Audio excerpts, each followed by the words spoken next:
Supremes, and welcome to another episode of the Reaper Review, a segment of the Quan, Pierre Scream Supreme podcast, which is available on Spotify and Apple podcasting services.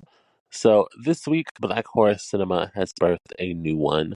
Directed by the legendary Lee Daniels, today on the Reaper Review, I have for y'all The Deliverance, and inspired by a true story horror film that released this week and took over social media rather quickly. For a good reason, but we're going to get into that.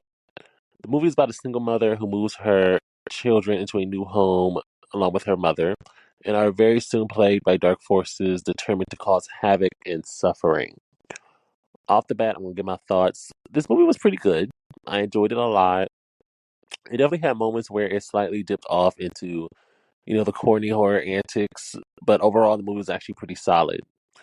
Is it the scariest? No. In fact, it's probably one of like the least scariest horror possession movies I've ever seen.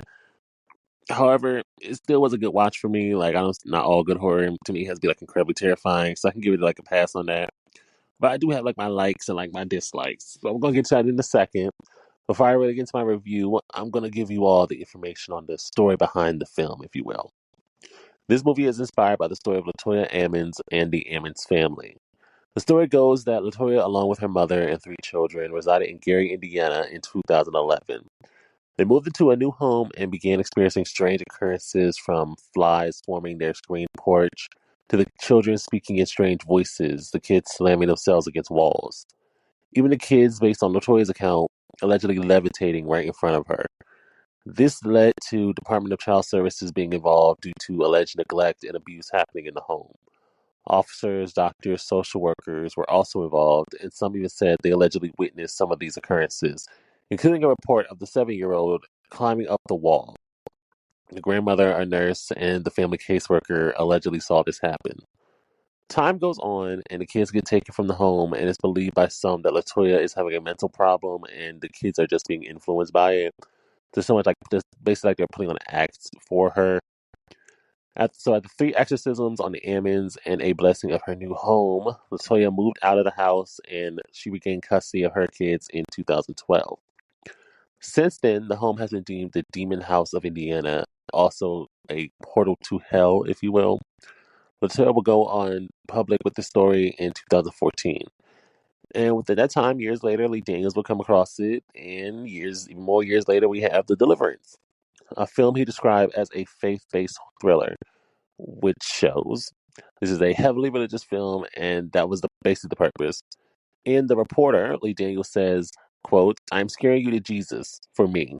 It could be scaring you to Allah, it could be scaring you to Buddha, it could be scaring you to whoever it is that you have faith in, but it's scaring you to a faith.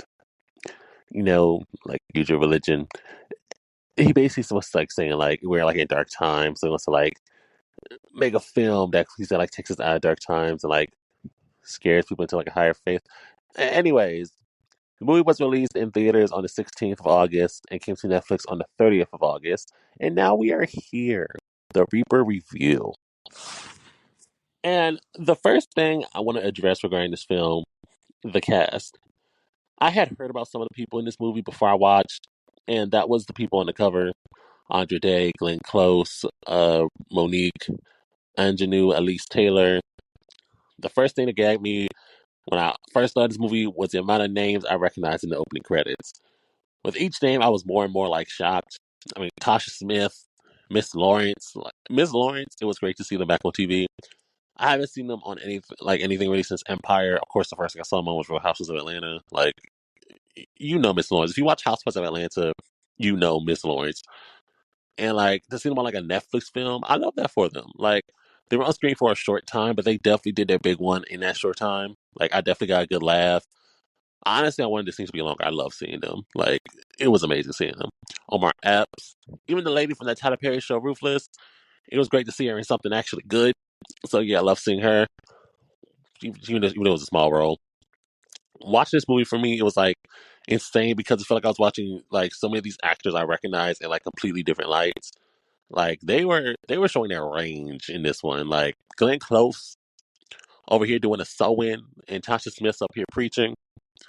Like Glenn Close is the biggest like 180 for me. Like I've only seen her really play like glamorous, proper, posh roles, like, like Cruella de Vil, like those type of roles for her. Like that's what I know her for best. Like, but she transformed into a white mom with black kids. If you know, you know. It gave white woman in the hood with a BBC fetish. Like, you can't play with Glenn Close though. Like, amazing, iconic actress. I really enjoyed her in the film. Like, okay, spoiler alert, like light spoiler alert. Her playing the demon, like tens. Like in the beginning, we didn't get much of her in the part of the film. In the beginning, we got like a lot of her right, but we didn't really get much of her. And like with like the horror aspects, and like she just came in and like did her big one with that part. So, and she was probably like my favorite character in this movie, honestly. Monique is back working with Lee Daniels after their whole feud. I think it was like for like 13 years, and she of course didn't disappoint. I mean, like it's Monique, Academy Award winning Monique. Now horror queen, it looks like she did the reading last year. Now she's doing the Deliverance this year. Like, bring Monique over as a villain or scream queen, I'll be satisfied. If she wants to just do horror from now on, I'll be all for it. I will be sat, I'll be looking, I'll be waiting. Like, she took her place in this movie. Like, it's Monique, of course it ain't. Like, duh. With Andra Day, like, Andra Day already, like, she has already gotten her credit for a great actress. Like, but this was actually my first time seeing her in a film. I know she was like already done others. Like, my bad, I missed this one. My bad, my bad. Leave me alone. I missed this one. I missed the other one.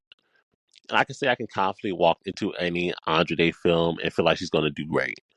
Like she played Ebony, who is the main character in like the fictionalized version of Latoya Ammons, and I believe the acting. Like alcoholic mother whose life is falling apart, her transition into being terrified into faith. Like it was great and it was believable. Like I'm not gonna go through every performance, but I have to include like of course like the kids, like the daughter Demi Singleton. She was giving me like early Kiki Palmer throughout this movie, and I mean that like the best way. Like I live for her; she was amazing. Caleb from Stranger Things was in it, so he's still getting paid. Like love that for the black actor from a Netflix series. The little boy Anthony B. Jenkins, tens. Like the cast was great. The chemistry between Andra Day and the kids was very believable. Like they gave like a dysfunctional family, like Glenn Close included. Like it was a believable family. Like I loved it. Like the casting carried this movie. Hands down, the casting very much so carried this movie. Like the ability of them to be like such a strong ensemble definitely held this movie up. Now for the movie itself. Okay, if you're strictly here for horror shenanigans, then like the first 40 minutes of this movie ain't for you. The first 40 minutes are very much so just a drama about a struggling single mother with build up to like the actual horror stuff here and there, like light things that you reminding you that this is a horror movie, which would be a problem if it wasn't so fucking good. I'm not gonna hold you. I like the drama about a single mother part more than the actual demonic possession part. Not saying I didn't like the horror, but if they wanted to make this just a drama, oh baby, Oscars. I can see it. Academy Awards, bitch. Like I can't do my usual complaint of it taking too long to become a horror because I wanted more than non-horror shit. It was honestly my favorite part of the movie. Like when the horror elements started to come in is when the movie kind of started to dip a bit for me. Like that's where we kind of like skip into like the cheesy horror go-tos and like the tropes where you start to feel like, oh, I've seen this before. Like the helpful religious person here to save the family, the backstory of the haunting, which is where I was like, oh, okay, this is where the vibe teeters a little bit. I got that feeling in my stomach where I was like, oh. I don't know if it was how the part was acted or shot, but it put the feeling of like doubt that I was probably I probably was gonna like this. Like it probably was gonna be my favorite after the end. Like it reminded me heavily of The Conjuring, but like a diet Conjuring, if you know what I mean. I promise I like this movie. I promise I did like it. I promise. It just gave The Conjuring, like to the point I wouldn't believe it if they said they weren't inspired by The Conjuring. I'm not calling it like a paper like copy. Like it's a black Jesus driven church version of The Conjuring, which is still its own movie and story. Like I wouldn't say like, oh, you could just watch The Conjuring against. No, no, no, no. Watch this movie. Like completely different stories. I will say I didn't find a boring second in this film. My attention was on screen, beginning to end. As I mentioned, it is very Christian based to like almost like a campy level, really. Not the only campy thing though. Like I never heard a demon talk like this in the Possession movie. Like this demon was like about like that motherfucker. Like it gave very like I said it on X. I said the demon must be from like the south side of hell. Like this demon was like giving New York. Like this is a New York demon. I never heard that before in the movie. So I kind of live for that. I liked it. Like camp doesn't really ruin horror for me. Like I can appreciate camp. One of my favorite movies is House of a Thousand Corpses. So campy, out there, like stuff, I can handle it. It was just like a big switch from the beginning of the film to like the end. Like even the scene where like she slow mo slides on her knees and like starts speaking in tongues. That was the campiest thing. Like that was incredibly campy. Like, but me being raised in Christianity, but not really being a Christian, I can see what like that scene bringing chills to someone like who grew up in Christianity, who identifies as a Christian, who was raised in black churches. Like I can see that being like a pinnacle moment in the film for them. Like who I basically feels like the main audience of this movie. Like the primary audience is like black church raised Christians. Like I feel like anyone can enjoy it, but I feel like that is the primary audience. I will say the Christian based like horror scenes are actually pretty cool. Like spoiler alert, I'm probably gonna say so. These are light spoilers. Like these aren't like major spoilers. Light spoiler alert. There's a scene for like the daughter where she like starts raising up, right? And like she starts bleeding from certain areas of her body, and like the areas that she's bleeding from are like reminiscent of like the places where like Jesus had like nails in his hand, like the crown of thorns and stuff. That scene was so cool. And part of me wishes they would have used that scene in like a bigger moment because it was done so well. Like it looked so cool. Like there were like that part I wish had its own bigger moment. There was even a scene where Kato from Stranger Things, his character, was like going crazy in the hallway, scratching himself, biting himself. Like I wish those scenes were bigger moments. Like the actual like deliverance ritual moment. It was obviously pinnacle, but it wasn't as big as the side moments that were going on. So I wish they would just swap those out a little bit because you're gonna have these things happening on the side and not make it like a primary thing. Then it's like you can't make them look so cool. Like you can't make them look as cool as they did. So that's just something I wish they could change that up. But like again, it didn't really like fuck up the movie. Like it's still like it was still like pretty solid. Like it didn't fuck up the movie for me. So my final thoughts, I'd watch it again. I would recommend it to some people. Like the people I knew probably like but like could still like see like the Christian driven horror and still be like there with it. Like, you know, like the acting heavily held it up more than the story itself. Great casting again. Like the casting very much so kept this movie alive. It goes from borderline perfect to a good movie. The rating for this movie is actually horrible, but I don't usually go by ratings of movies because I realize Rotten Tomatoes and like stuff like that, especially when it comes to black films, they can be very rocky, biased, full of shit. So I don't really go by those. Like it's not as bad as Rotten Tomatoes or like IMDb is making it seem out to be. I promise. So I wouldn't recommend it to anyone who's expected to actually be like terrified. Unless it doesn't take much to get you scared, I would not recommend this for anyone who's looking for like to be jumping at every scene because it's very toned down. And even he said he wasn't looking for like a horror type thing. He was looking more like he called it a faith based thriller, and I can see that because the horror isn't really like the driving force in this movie. It's not that scary, but it does incorporate horror elements into it. So I, I would say it did what he intended it to do.